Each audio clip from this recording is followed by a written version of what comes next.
आमे सारा दिन रे केतबेले काहाकू कथारे कष्ट देई थाउ तो केतबेले आखिरे किछि खराब देखि थाउ। जानी सुनी हेउ बा अजानतरे आम द्वारा अनेक भूल हो जाए। किंतु आपण जानती कि महादेवंकर एमिति एक श्लोक अछि जहाकू श्रद्धार सह गान कले मनर सबु कलुषता धोई जाए।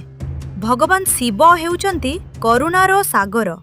से भोला बाबा अल्परे संतुष्ट होंती।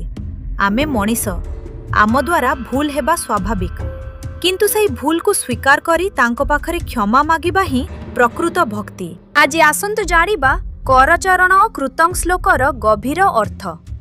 प्रथमे सुनंतु श्लोक, तापरे एही श्लोकर प्रत्येक शब्दर अर्थ को विश्लेषण करिबा।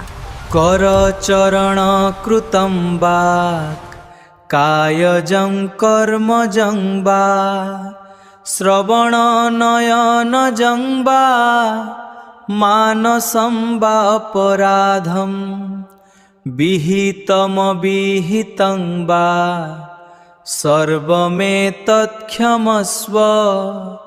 जय जय करुणाब्धे श्री महादेव शंभो।